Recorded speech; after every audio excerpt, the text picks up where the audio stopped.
Assalamualaikum warahmatullahi wabarakatuh. Kami dari kelompok 4 yang beranggotakan Rajalun Nadhif, Fitria Putri Utami, Khilatul Mila, Syifa Nur Fuada, Fatimah Zahra Saidudin, dan Afrina Ramadhani akan menjelaskan mengenai materi dalam mata kuliah metodologi penelitian tentang mendesain artikel ilmiah. Materi yang akan dibahas pada video kali ini adalah pertama, memahami gaya penulisan artikel, yang kedua, memoles judul dan memahami abstrak, yang ketiga, memperhatikan pendahuluan, dan yang keempat adalah mendesain metode penelitian. Poin A, yakni memahami gaya penulisan artikel. Artikel ilmiah di dalamnya terdapat beberapa komponen utama, yakni pendahuluan, metode, temuan, pembahasan, serta simpulan. 4 komponen utama tersebut tidak harus ditulis sama persis sebagai judul subbab. Tiap jurnal mempunyai istilah yang berbeda dalam menyebutkan bab-babnya. Namun dalam membuat artikel ilmiah, kita tidak bisa seenaknya membuat jenis dan gaya semau gue. Terdapat beberapa macam model dalam penulisan artikel ilmiah yang biasa dipakai di berbagai jurnal, yakni yang pertama AIBC, Abstract, Introduction, Body Section, dan Conclusion. Yang kedua yakni AIMRAD, Abstract, Introduction, Method, Result, dan Discussion. Yang ketiga yakni IMRAD, Introduction, Method, Result, dan Discussion.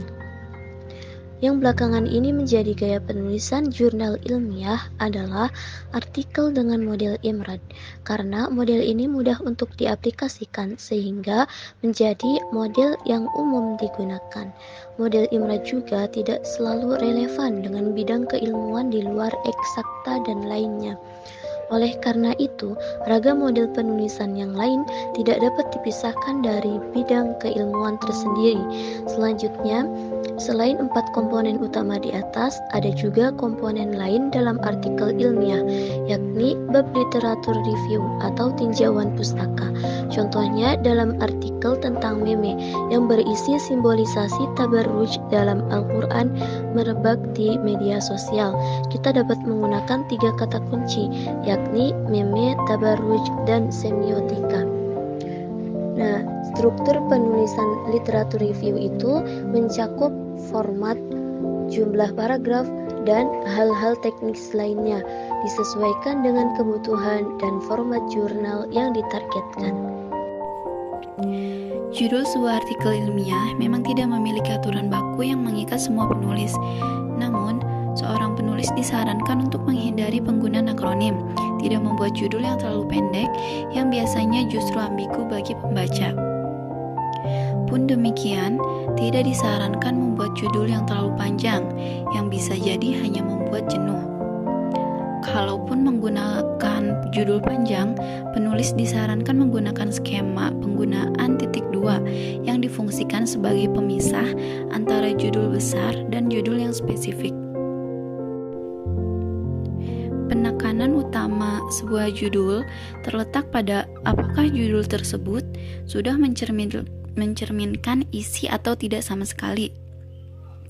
Judul sebuah artikel yang dinilai lengkap biasanya saat menggunakan komponen objek, material, objek formal, metode, dan keterangan. Judulnya nalar patriarkis pada mim hadis perempuan adalah aurat.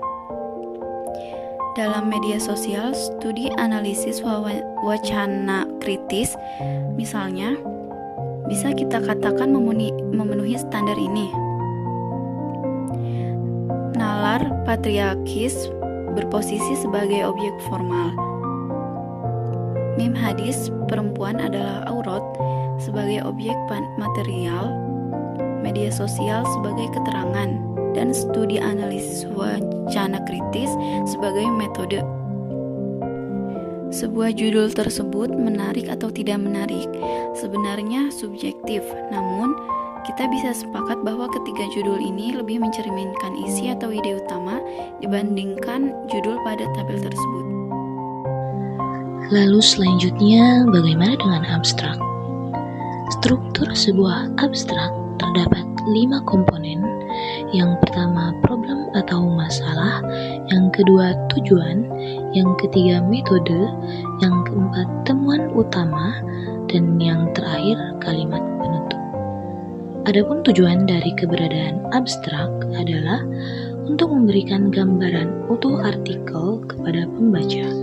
Artinya, jika sebuah abstrak tidak menggambarkan apapun atau membingungkan, atau objek pembahasannya makin tidak jelas, bisa dipastikan itu bukan termasuk abstrak yang baik di dalam artikel ilmiah. Yang ketiga, memperhatikan pendahuluan. Bagaimana sih caranya kita menulis pendahuluan? Pendahuluan bisa dibagi ke dalam 4 hingga 6 paragraf. Sebuah paragraf terdiri dari beberapa kalimat, yakni kalimat utama, kalimat pendukung atau keterangan, dan kalimat penutup. Kalimat utama biasanya berisi gagasan paling penting atau gagasan pokok. Kalimat pendukung atau keterangan biasanya berisi narasi-narasi yang dapat mendukung dan memperkuat kalimat utama. Kalimat penutup biasanya berfungsi untuk mempertegas kembali atau mempertegas ulang kalimat utama. Pada paragraf pertama, kita bisa berpijak atau terfokus pada sebuah pertanyaan dasar, yaitu apa yang sedang terjadi terkait topik ini. Maksudnya, dalam paragraf pertama, kita bisa membahas suatu permasalahan yang erat kaitannya dengan topik penelitian kita.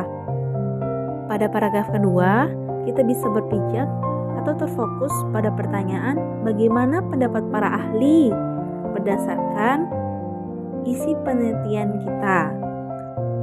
Untuk menjelaskan bagaimana pendapat para ahli, kita bisa memetakannya berdasarkan pola yang sesuai dengan tujuan penelitian. Kita bisa memetakannya berdasarkan kronologi, tema, teori, konsep, atau metodologinya. Contohnya, dalam konteks aplikasi Al-Quran Kemenag, kita bisa menggunakan telaah tematis, yakni dengan memetakan secara ringkas penelitian berbasis tema yang bisa kita petakan. Kita juga bisa menggunakan telaah berbasis kronologi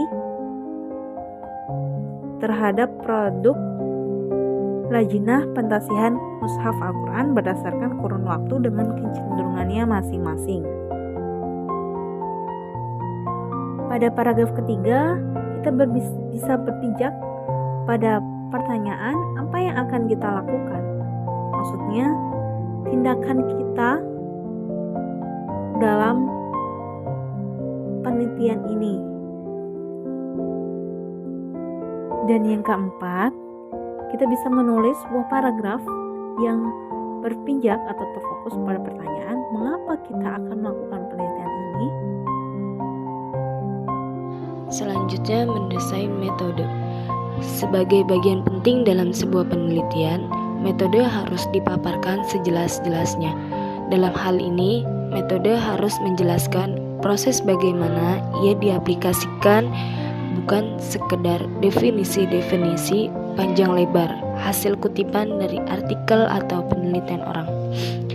Dan di sini pula ada 6 aspek-aspek yang ada dalam metode penelitian.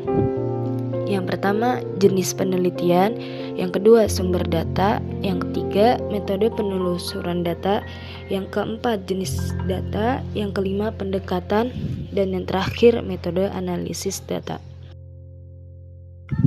Dapat dipahami dari penjelasan yang telah dijabarkan bahwasanya untuk mendesain sebuah artikel ilmiah penting untuk memahami setiap kaidah-kaidah yang digunakan dan agar artikel tersebut selalu bersifat saintifik dan membedakannya dengan tulisan-tulisan yang bersifat tidak ilmiah. Sekian penjelasan dari kelompok kami. Wassalamualaikum warahmatullahi wabarakatuh.